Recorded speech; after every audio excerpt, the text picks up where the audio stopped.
This is it. Everybody anybody came through here. This is the original track sheet. Too late to practice now. I've worked harder than anybody I've ever known. It's like a crisis every second.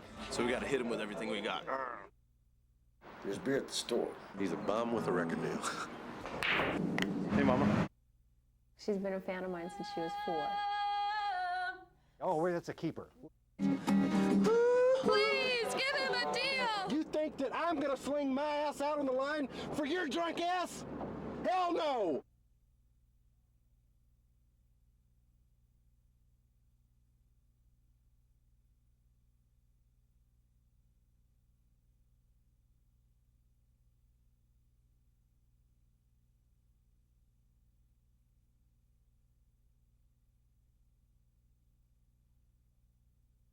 I'm Ruth Golden, this is Evan Eames and Zach Levy, and we went to Nashville, Tennessee to explore the world of country music songwriting. We based ourselves there for 6 weeks with these small cameras and followed a number of songwriters around as they chased their dreams.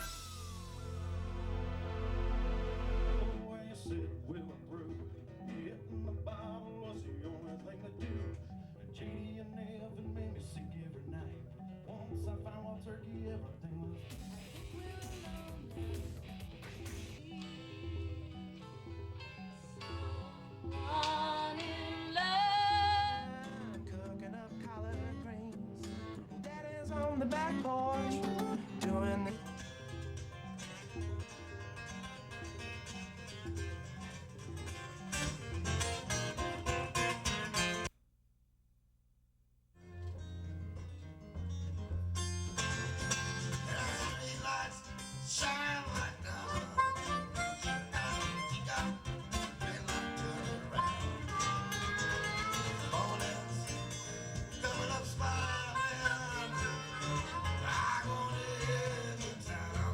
Malcolm's actually one of the lucky ones. He's got a big deal with a major label, Geffen Records, and his CD is going to be coming out soon.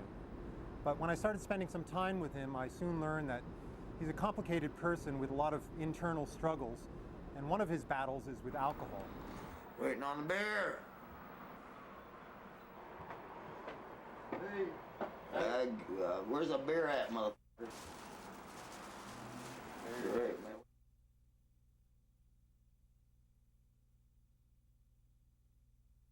Hey.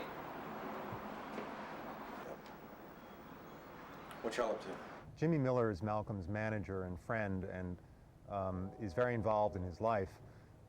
Jimmy does all that he can to keep Malcolm in line. He's gonna kick your ass. We're gonna tangle, brother. Get him, sick him, Chuck. If this is a one-time thing, I'll let it slide. Oh, that's fine. Okay? You get me in trouble, man. Get my beer there, I'm leaving. No. Just gotta, we got a lot of work to do. All right. It's a Saturday. What are we gonna do for the next 2 days? This is a work day. It's all work. It's gonna just be working you and Al, and it's gonna be what's gonna be. Yeah. I'll see y'all later. I'll see you, bro. Okay. It's a mess. He needs to come down and sleep it off. Yeah, but the thing is, now that the beast is awakened, hell, it may be a week before he comes down. Every cloud in my mind, every shred of doubt I find, can't stop me from loving you. No, they can't stop me from loving you. Malcolm still thinks of himself as a hillbilly from North Carolina. And he just says, man, this is weird, What am I doing with a record deal? You want to do something worthwhile on your camera? Take pictures of my kids. I did. There's grass in the Midwest and ringing in my ears. Everything that I think about is very Usually people have to wait 2 to 3 weeks to hear the results of their Bluebird audition. There is a passing point, or? No, it's not like I add up the numbers, and if they get more than 9 points between the 4 of us, they pass. It's purely based on my feel for the whole thing. The Doctor of Love. I have a PhD in LUV. Was that Neil's comment? Neil says go back to school. didn't make good choices, it would mean that the good people wouldn't get a chance at all. Because people come to the Bluebird because they know the material's already been screened. They're not going to have to sit here through a bunch of crap. And here's your boys, the Wild Turkey boys. You see this bus right up here? That's gonna be my bus. You know, nothing fancy or anything. Kind of intimidating. What, all these buildings? Seeing all these different places, knowing how many people there are in Nashville trying to make it. Johnny timed his move to Nashville based on getting an audition at the Bluebird Cafe. And now that he's been here a couple of days, he seems a little naive about the workings of the music industry. Feel like it. Huh? What are you laughing about? Like I said, it's just all these different places to be right now. It's like if I could just walk in maybe one of these buildings with my tape and say, hey, anybody want to take a chance? Maybe somebody would say, yeah. Get discovered like that. Real simple, real easy. Get a contract, sign up, start singing. Trying to make it in country music, I guess you could say. I was just curious. I've heard about this place through some people, and they said that this would be a good place to stop. When your tongue's tied up in a knot, you're unraveling inside. Take a beat on a nice clean shot. Turn it loose. He's a bum with a record deal. What is this place? I think they're here to kind of help new artists, you know, get started. So I guess we'll find out. Right. Hey, Hi. how you doing? All right. My name is John. I'm new to the area and trying to make it in country music, I guess you could say. I was just curious. I've heard about this place through some people, and they said that this would be a good place to stop because I write, you know, my own music and stuff like that. This is our brochure and membership application. Okay. It's got all the information about us and an application in the back. Essentially, we're an educational association for songwriters. It's $70 to join an SAI for a year. For the whole group or as individual people? Like if there's two of us that write music together? It's per individual. So it'd be 75 for me, 75 for him? Yeah. Okay. All right, if that isn't a testimony to you need money to make it in country music, I don't know what it is. I got $5 left. See, why can't one of the bigwigs just kind of, like I said before, just walk right out of one of these buildings and say, hey, you look like somebody who can make it in country music. Why don't you just step into my office? So what are these recordings for? Just to have fun, because we're in Music City, USA, and we're the only thing we know how to do. I went with Malcolm to a recording studio where he was helping a friend out with an album project. Unfortunately, Malcolm was in pretty rough shape. He had been up all night the night before drinking. When your tongue's tied up in a knot, you're unraveling inside. Take a beat on a nice clean shot. Turn it loose, go on and cry. Listen to the mouth heart, man.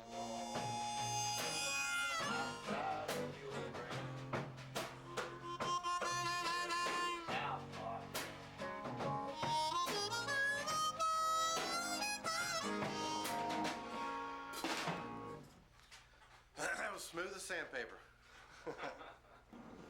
I think we ought to do it another time. It was a complete fucking miserably crappy waste of time. I'm tired of wasting time. You know, we got a lot of work to do. We got a lot of stuff to do. This could have been good. You know, you wasted my time, you wasted Jelly's time, Jack's time. Johnny, did I waste your time? Well, we could have done it for real, you know. Should have. In the time we took to do this. I had fun. It's done what it's done. Tape or no tape. We got together and we picked. That's the way I was raised, was to get together and pick. So it's in a studio environment, okay? It's on the back porch, it's in a tree house. But we play music. It's in our hearts. It has to be in our checkbooks too. That'd be nice. Can I tell you what I'm most angry at? What? Most? Probably because I'm back on drinking. Because you lied to me. About what? That you always say I'm lying to you. God damn it, Malcolm. I said, you're gonna be I smell a drunk coming on. You're like, no, I ain't drinking tonight. You f***ing just outright lie to me. And I wasn't raised that way. You don't understand. What? At the moment, when you tell me words out of your mouth and you say you love me with your heart, man, don't. If you want to go out and get drunk, Malcolm, say, Jimmy, I'm going to go out and get drunk. Too simple. No, I'm just laying it out. But then again, I will show up in flesh and blood. I want them to call up, like some people do, and say, well, I've got a sore throat, I can't make it, man. I'd rather show up and look somebody in the eye and say, hey, man, give me a beer. Which is worse? Thanks. Crash. Yeah, I'll look you in the eye and say, hey, man, I ain't had no sleep. I enjoyed playing with you, Phil. I mean, it's like a crisis every second in Nashville just because I'm a singer-songwriter with a record deal. You know? What the f is this shit? It's music, you know? That's it? I'm the same with a record deal without a record deal. Here I am, flesh and blood. He's a bum with a record deal. That's all it amounts to, really. Johnny and Chad are starting to play Nashville's tiniest clubs, and it's rather humbling. 8 million records sold. Tiffany's career under manager Pam Lewis is starting to gain some momentum. Hi, this is Tiffany, and you're listening to the Lost 45s with Barry Scott. And Gene Cook, who's been expecting a sold-out concert, gets a rude awakening.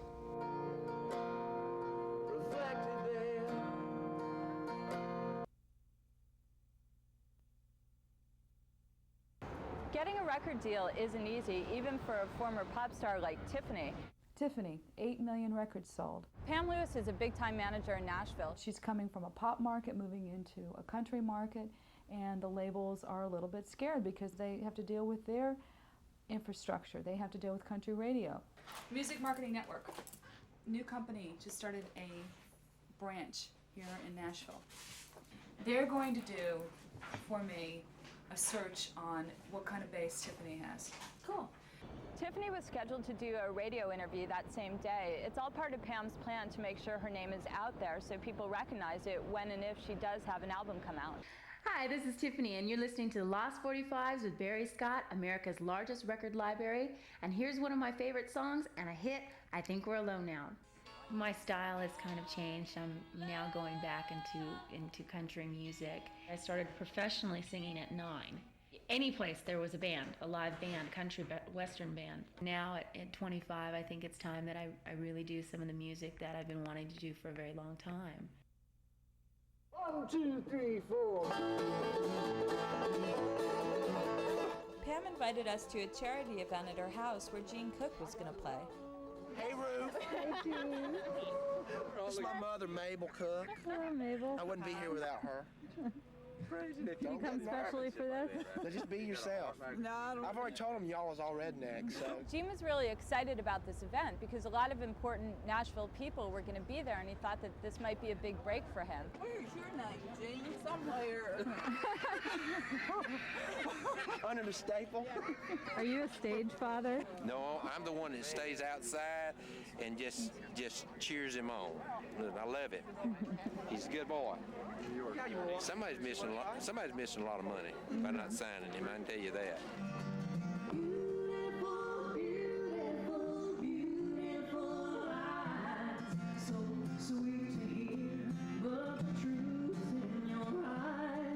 When Gene got to the party, he realized that there were actually 2 stages and that he'd be playing on the smaller one. Dennis Cove, boys, we'll be back in a little while. Mr. Gene Cook's going to play for you for a while.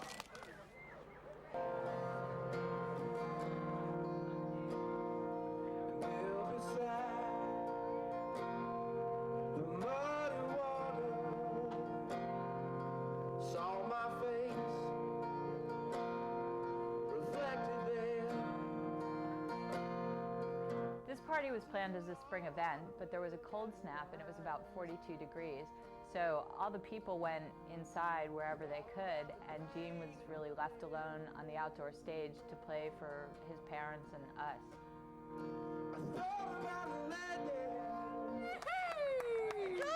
Thanks for all that. I couldn't even feel my fingers. I felt like I was playing on big rubber bands. I couldn't even feel my hands, they were so cold. I think Gene really tries to keep a happy face on, but my sense is he's becoming very frustrated with the music industry. He's been in Nashville about a year. He's doing all the right things. He has a manager. He plays out wherever and whenever he can. and he still just can't seem to get a deal. Give him a deal, please! Give him a deal! Hey, Mama.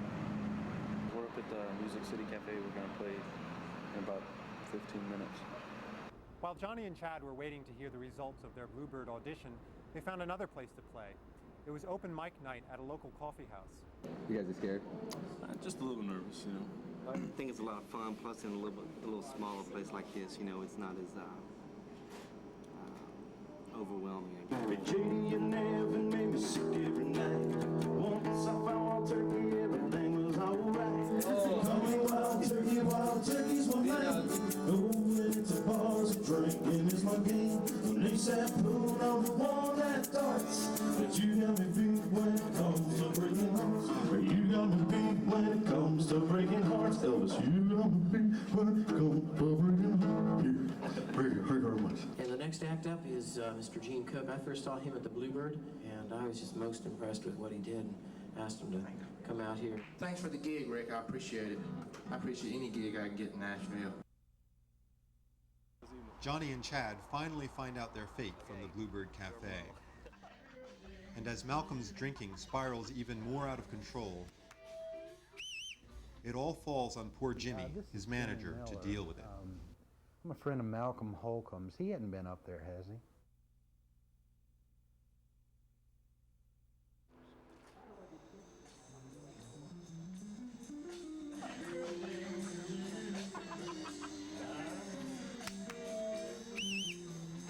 Malcolm's drinking has become of greater concern to Jimmy and to everyone else now that Malcolm's CD is soon to be released. 6 weeks away from release, and we don't have a promotional tour mapped out. There are tours he needs to be on. There are festivals he needs to be playing. There are promotional things, you know, radio station visits that we need to be doing. And buddy, there's one thing that I'm gonna get out of this shit. Something for my kids. If the machine's gonna milk me, I'm gonna milk the machine. It don't matter what you did yesterday, it's what you're doing today. I don't care if you were blowing in the wind yesterday, what are you doing today? People talk about New York being tough, and New York is tough in its own way, but Nashville will quietly eat you. Like that? Yeah. After some time with Malcolm, I've realized that when he goes on these drinking binges and gets really drunk, he also loves to play his music, and most of the bars around town are more than willing to have him get up on stage to sing. Thanks, TC, for letting me come up here and pick. Hello. Oh, man. Put on my britches, one leg at a time. Where's that bass player in there? Put on my old britches, that's jam, leg at a time. Get up in the morning, try to help that old sunshine. Put on my britches, one leg at a time. Where's the skin man at? Where's the skin man?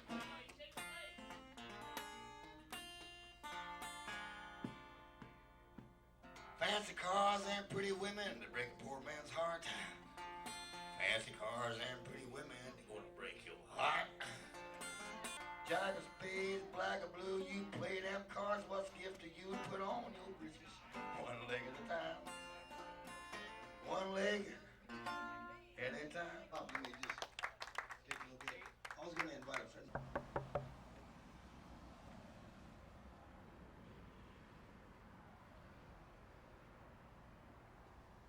Malcolm? I left Malcolm in the bar that afternoon, and later that night Jimmy called me. Malcolm had been on a binge for a couple of days, and Jimmy had lost track of him, was getting kind of worried. Later that night, we both went over to his motel to see if he was okay. You know, something I can check is downstairs they keep a phone log of who's made calls and when, and if he's here, if he's been here, he would have made phone calls. Hello. Hi. How are you? Hey, you don't know if Malcolm's been here today, do you? He came in the morning time, around about until 10 o'clock I saw him. He hadn't made any phone calls today, 19? I checked it. Might be he was drunk in the morning. Could be.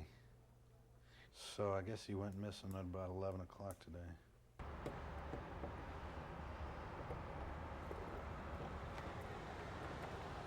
Okay, thank you. There's still water in the sink.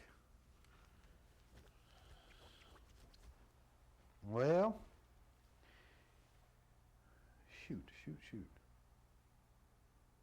Hey, this is Jimmy Miller. I'm a friend of Malcolm Holcomb's. He hadn't been up there, has he? Okay. I just thought I'd double check it. You know, if I hear from him, I'll let you know. Yeah.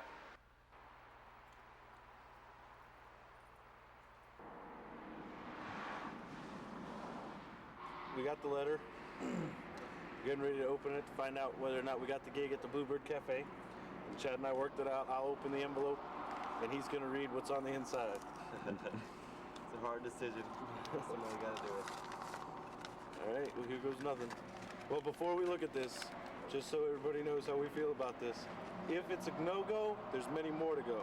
If it's a go, then we're fixing to have a good time this evening. Okay, drum roll. Thank you for auditioning at the Bluebird. Although we were not selected to perform this time on a writer's night, all hope should not be lost. It is difficult being a songwriter and even harder to become well known. Again, thank you for auditioning at the Bluebird, and sincere wishes of success to you and songwriting profession. Okay, one down, a lot more to go. No big deal. It's definitely a learning experience.